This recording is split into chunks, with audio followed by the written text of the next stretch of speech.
Welcome to the Stop Skeletons from Fighting Halloween Spooktacular. We asked the fans and the results are in. It's time to close the casket on one of our favorite horror series and tackle the last true entry of the Scissor Man saga, Clock Tower 3.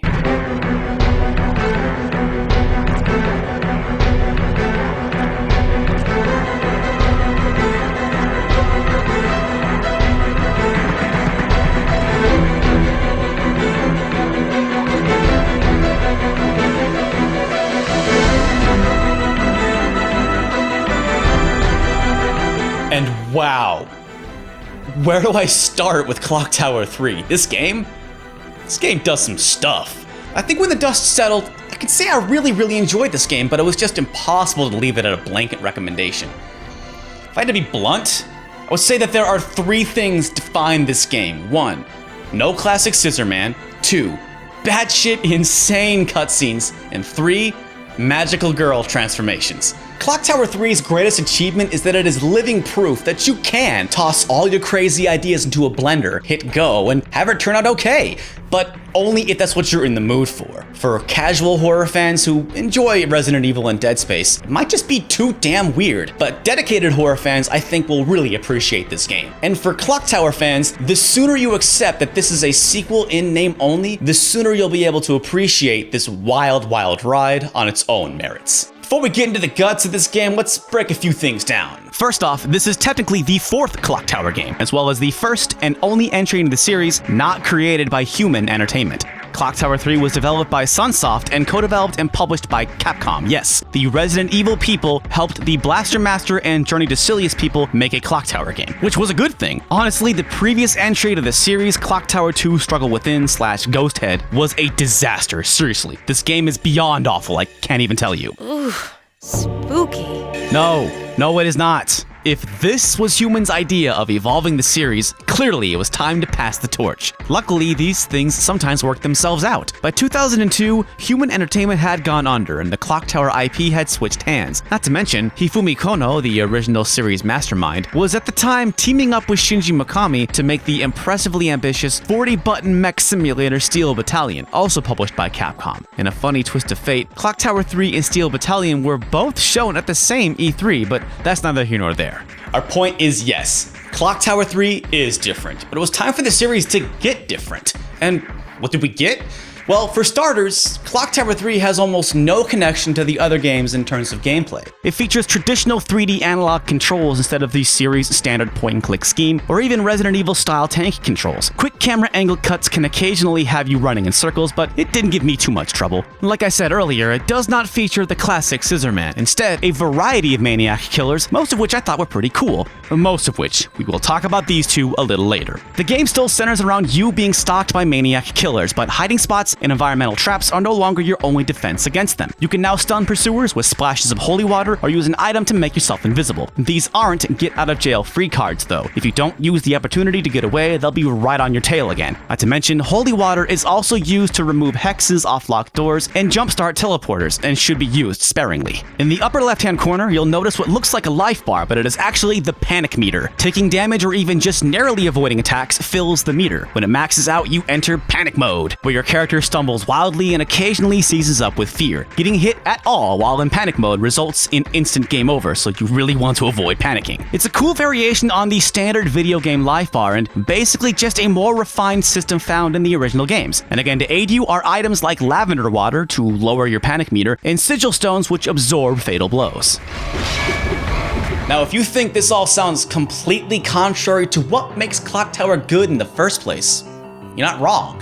One of the defining characteristics of the original Clock Tower games was making the player feel helpless. There was a palpable tension in the uncertainty of whether or not your character could endure another confrontation with the killer, or if a hiding spot would work. Part 3 still has hiding spots. In fact, the panic meter plays rather well with these, but the panic meter working like a life bar and an inventory of healing items basically obliterates the tension found in the earlier games. But this game implements other modifications to justify these sweeping changes. First off, there's more to do in Clock Tower 3. Instead of exploring giant mansions or castles, things are structured in a kind of Monster of the Week format. It's actually very similar to Eternal Darkness. There's an overarching story that unfolds as you work through these levels, but each stage has isolated stories with their very own maniac. Solving the mystery of the killer, freeing the spirits of its victims, and then banishing them for good are your tasks. This means much more variety in level environments, far more items, far more puzzles, and more enemies to contend with. This also means levels are overall smaller and nowhere near as sprawling as the areas in earlier Clock Tower games. But it totally works for me.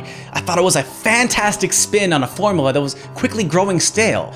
The mystery of the bloody little girl, the blind woman and son. These were small but compelling little stories that I had a lot of fun piecing together.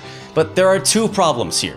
One, there aren't any more of these. Minor spoilers here, but there are only 2 real Monster of the Week chapters. The rest of the game's chapters focus on Alyssa and her family, which is fine. We'll talk about the A story in a minute, but these little B stories were so enjoyable that there wasn't 1 or 2 more of these before things settled down on the main story felt like a huge missed opportunity. The other problem is in what feels like the standard video game necessity to keep difficulty on a constant upward slope. The later levels feature you constantly pursued to the point where it's almost a chore dealing with the killers.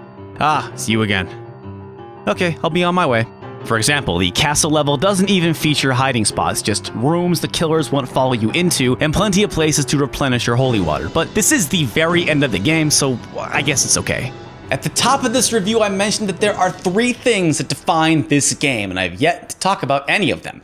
Well, friends, that's because we saved the best of Clock Tower 3 for last. Clock Tower 3 is charmingly unhinged and a wild fucking game, and it has almost everything to do with its cutscenes. The cinematics in this game are some of the most violent, heart-wrenching, head-scratching, and cringeworthy that I've ever witnessed. And it's a game that just keeps giving. There are dozens and dozens of cinematic moments. And when it works, it's a revelation, and when it doesn't, it's just mesmerizingly awkward. But really, it all works. A girl mourning the death of her father, a maniac caning an old woman in the face, a madman offering himself up to an evil entity, whatever the hell that guy's doing on that bed. Hey, Clock Tower 3, the silent era of filmmaking called. It said dial it down a bit. This game is all over the map, but regardless of what emotion is guiding a particular scene, Clock Tower 3 cranks it to 11. That's what they all have in common. They all come from the same creative muse, the same desire to be as intense as humanly possible. Flat out, this shouldn't work, but that it does is basically a magic trick. It's incredibly entertaining. The man behind the magic is Kinji Fukasaku, who at the time was hot off the heels of Battle Royale and a storied decades-long career in the Japanese film industry. You've most likely heard of this movie, and if not, you might recognize it as the thematic sibling to this monster. It's hard to overstate what a huge deal Battle Royale was in Japan, and Fukasaku's presence in this game was likely intended to be a selling point for a Japanese audience. But he really brought a cinematic drive to this game that is rarely seen in this era, because while also insane, cinematics are incredibly well made. The craftsmanship in the blocking, editing, nuanced movement, rawness of the violence are all in the top of its class. We mean this sincerely. Clock Tower 3's cinematic achievements place it next to greats like Metal Gear Solid and Final Fantasy. Fukasaku, that is the late Fukasaku, is to thank. In our review of 1996's Clock Tower for the PlayStation 1, we pointed out that video games were still trying to establish themselves as legitimate pieces of entertainment, let alone art. It is a video game-ass video game, sure, but it also had an inspired cinematic flair and wore its respect and admiration for Western horror cinema on its sleeve. By 2002, however, games had a legitimate place in pop culture, and improvements in hardware had given way to an enormous money-making industry. Clock Tower 3 had much less to prove, and it luxuriated in this fact by charging full force in the opposite direction of its forebearers. Let me tell you about Root Girls.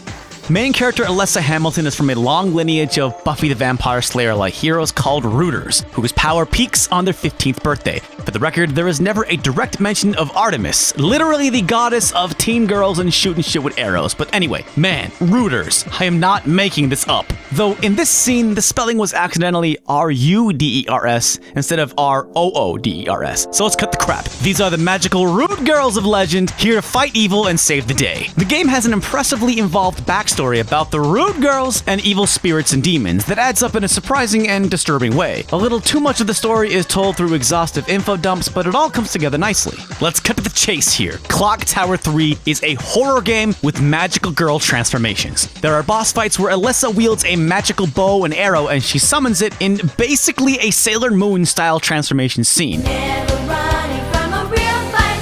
She is the one named Sailor Moon. She will never. The final fight actually sees her donning a divine angel-like costume. God damn it, I was not expecting this. Contemporary reviewers seemed to gloss over this little tidbit, which I don't understand. How do you not mention this? Because my jaw hit the floor when I first saw this, and I instantly fell in love with this game. It's one of the greatest and dumbest things I've ever seen in a game, and Clock Tower 3, our hat is off. Well done. Now, the magical rude girl sequences are for the boss fights, and I imagine they'll irritate some players. Alyssa must wear down and tether bosses to objects by powering up and shooting arrows at them. The longer you charge, the more powerful the hit and the more likely it'll pin them. You can either wear down their life bar or tether them hard enough to summon the divine rude girl comet and end the fight immediately. The problem is, like Leon in Resident Evil 4, Alyssa goes into siege tank mode and is unable to move when aiming her bow. This can be super frustrating, but after a while, you'll notice that bosses have audio cues for each of their attacks, so you'll have them downloaded in no time if you pay attention to their tells. The lone exception being the final boss, which was an incredible pain.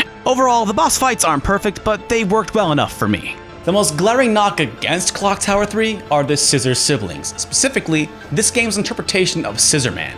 It's a huge mistake, lazy and misguided fan service of the worst kind. Now, on a surface level, having Scissor Man in this game at all is a reference newcomers won't get, and even more damning, it being such a radically different interpretation is a poke in the eye to hardcore fans. If you go deeper, you realize this is a betrayal of the philosophical foundation of the character according to series creator Hifumi Kono. Kono has said in multiple interviews that scissors as a murder weapon was a very deliberate choice. Quote, "The pain you feel with a knife or a gun is instantaneous, but with scissors, you feel the blades closing in, coming against your flesh, taking their sweet time to finish the act. What I really wanted to express was the duration of pain. Scissor Man was intentionally designed to be plodding and torturous. Death by scissors is a metaphor for the character himself. There's also a banality to Scissor Man. His mask and cloak make him anonymous. He could be anybody. Scissors themselves are a common object that can be found anywhere. In contrast, the Harley Quinn twins are loud, literal clowns. Separating the characters into two doesn't really serve a purpose in the context of a Scissor Man nod. While the game does play a little bit with duality with the presence of mirrored realities in the hospital level, it's not enough to save this mistake. They could have just been the twins, juggling swords like circus performers. They didn't need to do this. Clock Tower 3 has no shortage of creative ideas, not to mention alters just about every other page of the Clock Tower playbook. Why did they feel that including Scissor Man was necessary? And furthermore, it doesn't make sense to bury your scissor people to the second to last chapter of the game. Why not just go the Resident Evil 4 route and make a quick joke of it? Our take, when it comes to fan service, you never go full Scissor siblings. Lastly, some of the music in this game is awful. The music that plays while you're in chase is fine, but the more subdued music that plays while exploring levels is occasionally downright maddening. Not because they're poorly written, but because they're incredibly short. For most of these songs, the average length is at most a minute long, meaning you are subjected to these songs dozens and dozens of times. In the first chapter, a great rendition of a Chopin piece abruptly stops just as it moves on to the next movement, only to start over again. The graveyard level is maybe the worst, because of a piercing, droning tone that at first is quite unsettling, but after just a few minutes, made me want to stab myself in the ears. I cannot remember the last time a game had me running for the mute button over and over again. In the end, Clock Tower 3 stands apart not just from other Clock Tower games, but games in general. It won't be everyone's cup of tea, but I personally put it up there with Illbleed and Monster Party as a joyously bizarre horror cult gem. It may be too weird for casual horror fans and too different for hardcore Clock Tower fans, but I had a blast playing this game, and now that I presented my case, I can say that Clock Tower 3 comes recommended. Thanks for watching. If you want to learn more about Clock Tower, check out our comprehensive review of the PlayStation game on the right, or check out our playthrough of Clock Tower Struggle Within. We played the whole game and wow, that game. Well, that's the video on the left. And hey, we've been reviewing horror games for years. Click in the middle for our giant official horror and Halloween playlist. Stop Skeletons from Fighting is a Patreon-supported show and wouldn't be possible without every single one of these fine people here. If you'd like to support the show also, click the Patreon logo and pledge what you can. Or just make sure you like, comment, and subscribe, all that jazz. We got more Halloween videos coming for 2016, so stay tuned. Thanks again for watching, and we'll see you again real soon.